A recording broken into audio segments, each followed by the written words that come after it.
Hello' বন্ধু বান্ধৱীসকল, আশা কৰোঁ আপোনালোকে ভালে আছে। তো আজি লৈছোঁ আপোনালোকৰ বাবে এটা নতুন ভিডিঅ'টো হ'ল যে অসমৰ মহিলাসকলৰ বাবে আহি গৈছে বহুত ভাল খবৰ, কিয়নো অসম চৰকাৰে নতুন আঁচনি মুকলি কৰা হৈছে। এই আঁচনিখনৰ জৰিয়তে আপোনালোকে প্ৰতি মাহে ৩,০০০ কোটি টকা লাভ কৰিব। তো আঁচনিখনৰ নাম হৈছে অন্নপূৰ্ণা আঁচনি। তো এই অন্নপূৰ্ণা আঁচনিখনৰ জৰিয়তে অসমৰ সকলো মহিলাই প্ৰতি মাহে ডাইৰেক্ট আপোনাৰ বেংক একাউণ্টত ৩,০০০ কোটি টকা লাভ কৰিব। অৰুণোদয় বা PM কিষাণ বা সেলফ হেল্প গ্ৰুপৰ এইবোৰ বাদ দি এতিয়া নতুনকৈ আৰু এটা আঁচনি মুকলি কৰা হৈছে, যিটো আঁচনিৰ জৰিয়তে আপোনালোকে প্ৰতি মাহে ৩,০০০ কোটি টকা লাভ কৰিব ডাইৰেক্ট আপোনাৰ বেংক একাউণ্টত। তো যিসকল মহিলাই অৰুণোদয় আঁচনি পাই আছে, তো সেইসকলে এই আঁচনিখনত আবেদন কৰিব পাৰিবনে নাই?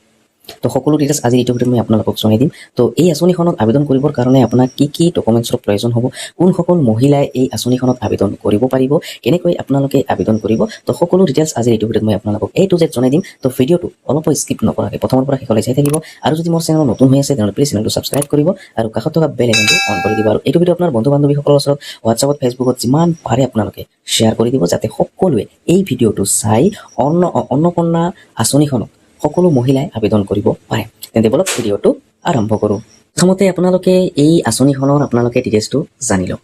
ইয়াৰ পিছত আপোনালোকে আবেদন কেনেকৈ কৰিব, বা প্ৰথমতে আপোনালোকে জানি লওক ইয়াৰ পিছত আবেদন কেনেকৈ কৰিব মই এইটো জনাই দি আছোঁ। তো এই আঁচনিখনত আপোনালোকে আবেদন কৰিবৰ কাৰণে কি ডকুমেণ্টছৰ প্ৰয়োজন হ'ব, কোনসকল মহিলাই আঁচনিখনত আবেদন কৰিব পাৰিব, প্ৰথমতে আপোনালোকে ফুল ডিটেইলছটো জানি লওক। তো মোৰ ওচৰত এটা নটিফিকেশ্যন আছে, আপোনালোকে জানি লওক, আপোনালোকক দেখুৱাই আছোঁ।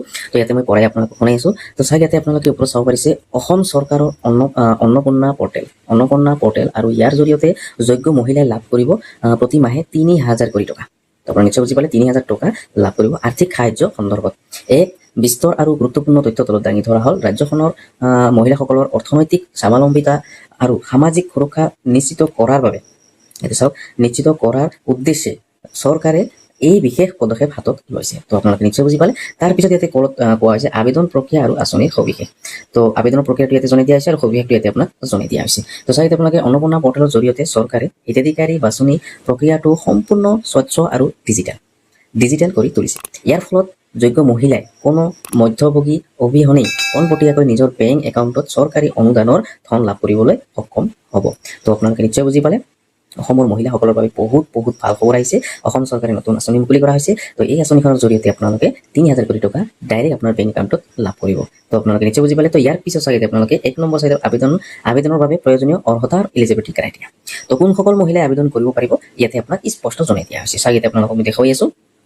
তো প্ৰথমটো এই আঁচনিৰ অধীনত ৩,০০০ টকাৰ আৰ্থিক সাহায্য লাভ কৰিবলৈ আবেদনকাৰী মহিলাই নিম্নলিখিত ইয়াতে চৰ্তসমূহ পূৰণ কৰিব লাগিব। তো কি নিয়ম দিয়া হৈছে, কোনসকলে পাব ইয়াতে দিয়া হৈছে। প্ৰথম, স্থায়ী বাসিন্দা।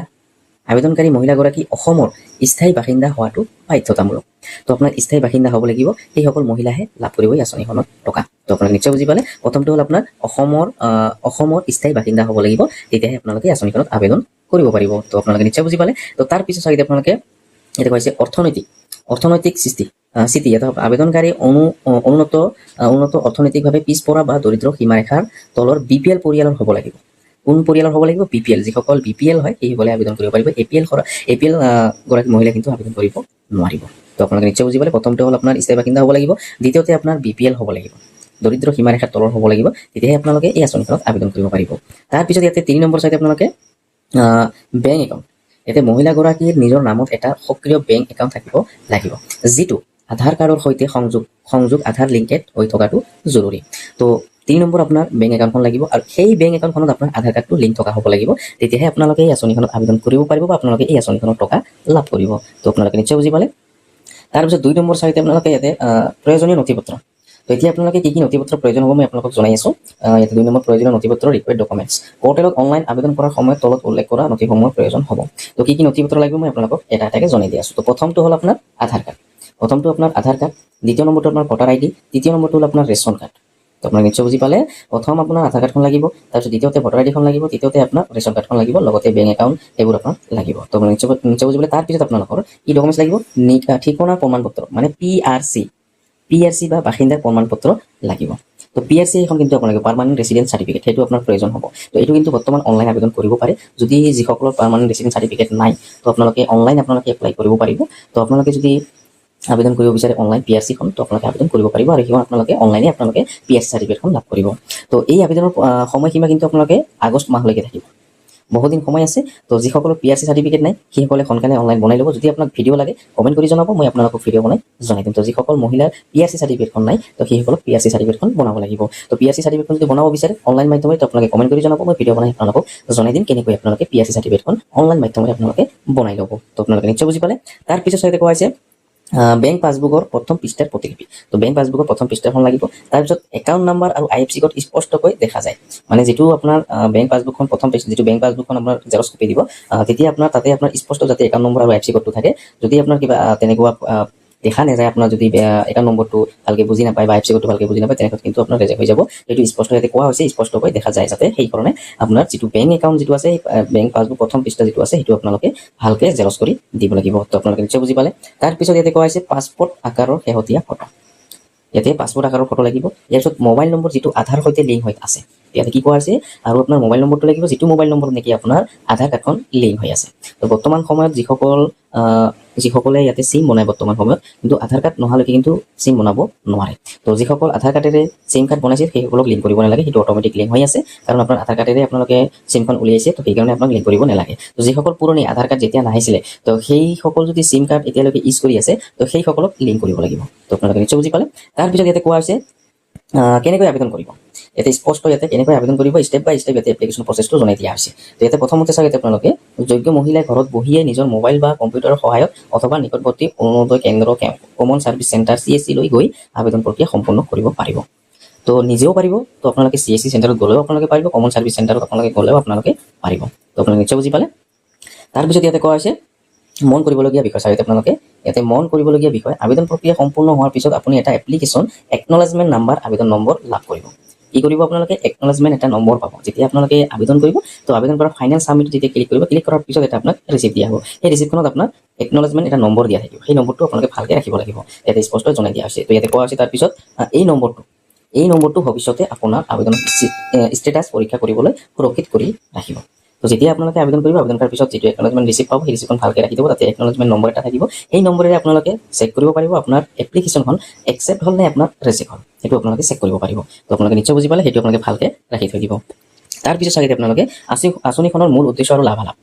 তো প্ৰথমতে জনাই দিছোঁ যে লাভালাভ আপোনাৰ কি হ'ব, প্ৰতিমাহে আপোনালোকে 3000 কোটি টকা লাভ কৰিব। তো উদ্দেশ্যটো চাগে আপোনালোকে ইয়াতে কোৱা হৈছে মহিলা সবলীকৰণ। এই আঁচনিৰ মূল লক্ষ্য হৈছে ৰাজ্যৰ মহিলাসকলক আৰ্থিকভাৱে স্বাৱলম্বী কৰি তোলা, যাতে তেওঁলোকে নিজৰ দৈনিক প্ৰয়োজনসমূহ পূৰণ কৰিব পাৰে। কি কোৱা হৈছে, ইয়াতে আঁচনিখনৰ মূল লক্ষ্য হৈছে ৰাজ্যৰ মহিলাসকলক আৰ্থিকভাৱে স্বাৱলম্বী কৰি তোলা, যাতে তেওঁলোকে নিজৰ দৈনিক প্ৰয়োজনসমূহ পূৰণ কৰিব পাৰে। তো আপোনালোকে নিশ্চয় বুজি পালে।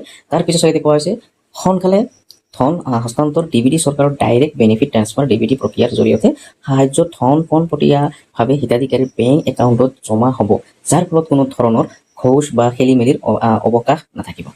কি কোৱা হৈছে আপোনালোকে নিশ্চয় বুজি পালে। যিটো DBT মাধ্যমেৰে আপোনাক দিয়া হ'ব, ইয়াতে আপোনাৰ কোনো ঘোষ বা খেলি মেলি কোনো ইয়াতে অৱকাশ নাথাকিব, কোনো ইয়াতে প্ৰয়োজন নাথাকিব। তো আপোনালোকে নিশ্চয় বুজি পালে। তো ডিজিটেল সজাগতা, এতিয়া আপোনালোকে ডিজিটেল সজাগতা চাই আপোনালোকে অন্নপূৰ্ণা পৰ্টেলৰ দৰে ব্যৱস্থাই গ্ৰাম্য অঞ্চলৰ মহিলাসকলক ডিজিটেল প্ৰক্ৰিয়াৰ সৈতে পৰিচিত হ'বলৈ সহায় কৰিব। আবেদন কৰাৰ পূৰ্বে চৰকাৰী বিভাগৰ তৰফৰ পৰা জাৰি কৰা শেহতীয়া নিৰ্দেশনা আৰু অন্তিম তাৰিখ চাই আপোনালোকে ডেডলাইন সন্দৰ্ভত সজাগ থকাটো বাঞ্ছনীয়। তো এইটো অন্তিম তাৰিখ আপোনাৰ ইয়াতে উল্লেখ কৰা হোৱা নাই, কিন্তু মই জানা হিচাপে ইয়াতে 2 আগষ্ট মাহলৈকে কিন্তু ইয়াতে আবেদন চলি থাকিব। তো আপোনালোকে নিশ্চয় বুজি পালে। তো যিসকল অসমৰ মহিলা যদি আপোনালোকে আবেদন কৰিব বিচাৰে, তো আপোনালোকে এই আঁচনিখনত আপোনালোকে আবেদন কৰিব পাৰিব। তো আপোনালোকক নিশ্চয় জনাই দিয়া হৈছে যে আপোনাক কোনসকল মহিলা লাভ কৰিব, ইয়াতে আপোনাক দিয়া হৈছে। তো আপোনালোকে আৰু কি ডকুমেণ্টছৰ প্ৰয়োজন হ'ব, কি প্ৰয়োজন আপোনাক দিব লাগিব, ডকুমেণ্টছ দিব লাগিব, নথিপত্ৰ দিব লাগিব, আপোনালোকে নিশ্চয় বুজি পালে। আপোনালোকে বেংক পাছবুক লাগিব, PRCখন লাগিব, ৰেচন কাৰ্ডখন লাগিব, ভোটাৰ ID লাগিব, আধাৰ কাৰ্ডখন লাগিব। এইকেইখন ডকুমেণ্টছৰ প্ৰয়োজন হ'ব এই আঁচনিখনত আবেদন কৰাৰ সময়ত। তো আপোনালোকে নিশ্চয় বুজি পালে। তো এতিয়া মেইন কথা হ'ল আপোনালোকে বৰ্তমান আমাৰ অসমত কিন্তু এতিয়ালৈকে আৰম্ভ হোৱা নাই। এই আঁচনিখন আমাৰ অসমত এতিয়ালৈকে আৰম্ভ হোৱা নাই।